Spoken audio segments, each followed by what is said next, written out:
Salut à toutes et à tous, ici l'Hermine en vrac, et bienvenue en Spooktober.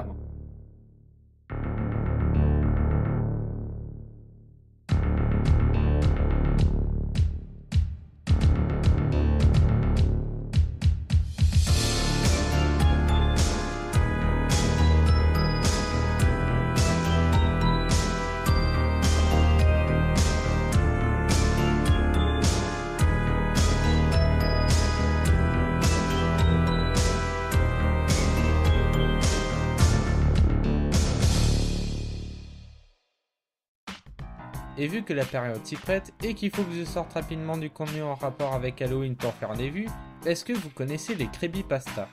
Logiquement oui si vous avez cliqué sur cette vidéo, mais pour ceux qui ne savent pas ce que c'est, voici un bref résumé. Nés dans les alentours de 2007 sur des forums comme 4chan ou Something Awful, les creepypastas sont des récits d'épouvante écrits par les internautes dans le but d'être partagés. Elles prennent souvent comme base un élément de la pop culture, genre un film, un jeu vidéo ou une série, afin de l'attendre et d'en faire une version horrifique. Le genre possède même quelques figures connues telles que le Slenderman, une entité humanoïde sans visage qui kidnappe des gens, Smile.dog, une photo maudite montrant un chien à la dentition humaine, ou encore Candle Cove, une série télé pour enfants aux origines inconnues. C'était une description très condensée, mais c'est à peu près ça. Et même si à l'époque j'avais eu une assez grosse période creepypasta, où j'en lisais en grande quantité et je regardais beaucoup de vidéos en rapport, avec le temps j'ai fini par voir que les creepypastas c'était très souvent nul. Ou au mieux très moyen. Sans parler du fait que les traductions françaises de l'époque n'étaient pas du tout, puant le Google Translate à des kilomètres. Il y avait cependant certaines instances où la visite de la créature en était une parmi d'autres, avec la même personne. Durant l'été 2003, des événements au nord des États-Unis concernent une étrange créature humanoïde qui a attiré l'attention des médias locaux avant qu'un blackout à part fût fait. Oui. Et aujourd'hui dans cette vidéo, je vais vous décrire les différents clichés du genre afin que vous puissiez faire chez vous et gratuitement votre propre creepypasta. Votre mauvaise creepypasta.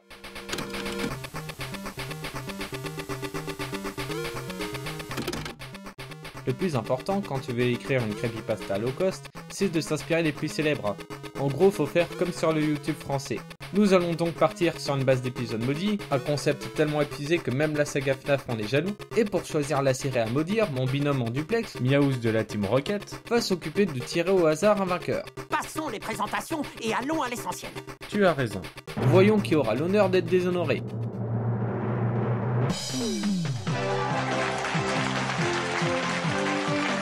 Maintenant que nous possédons notre base, il faut encore choisir sur quel format sera notre épisode. Et nous allons choisir le format préféré de Satan.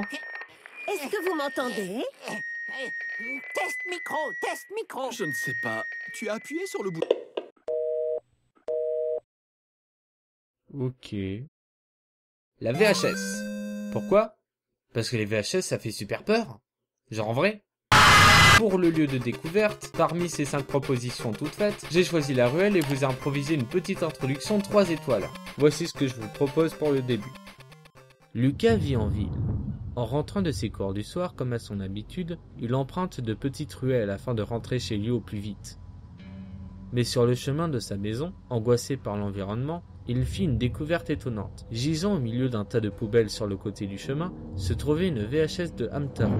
Un premier temps étonné par cette découverte, il se mit à sourire en se remémorant l'époque où il regardait l'animé à la télévision. Une époque si lointaine où tout était plus simple qu'aujourd'hui. Rempli de nostalgie, et remarquant que la bande n'avait pas l'air abîmée, il l'emmena avec lui et rentra à son domicile. En arrivant, il posa ses affaires, sortit un vieux lecteur VHS d'un placard, puis le brancha à la télé du salon pour la visionner. Il était seul ce soir-là. Ses parents étaient chez les amis. Parce qu'il ne faut surtout pas qu'il y ait de témoins. Là, nous entrons dans la partie amusante. Car si vous avez utilisé un autre logiciel de montage que Windows Movie Maker ou KineMaster, vous pouvez vous payer le luxe de créer une preuve vidéo à votre histoire. En gros, nous allons construire l'épisode maudit. Le but étant que les choses montent crescendo, je vous conseille de laisser une assez longue partie normale. En général, ça commence comme ça. Puis vous démarrez l'action avec un coup glitch et vous ajoutez des messages et images subliminaux ainsi que des références à Satan. Et évidemment, on n'oublie pas les valeurs sûres, le gore, le son épais réaliste et la saturation. Mais vu qu'il faut que je sois YouTube friendly, je vais remplacer les images gore par les vidéos de spaghetti. Mais en général, il faut mettre des trucs bien graphiques.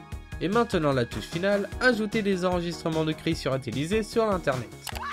Qui peuvent même provenir d'un film parce qu'on n'en a rien à carrer.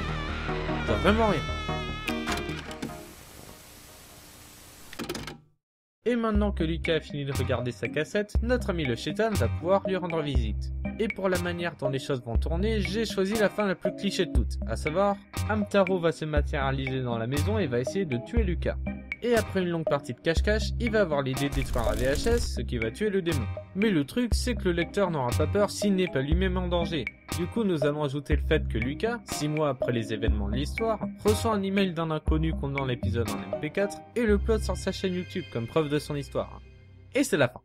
Vous en avez pensé quoi? Nul. Et voilà, votre chef-d'œuvre est enfin terminé. Je vous sortirai bientôt de la lecture complète avec des musiques de Kevin MacLeod et une voix synthétique de merde. Et maintenant que nous avons terminé, regardons toutes les questions laissées en suspens. Et les réponses à ces questions sont...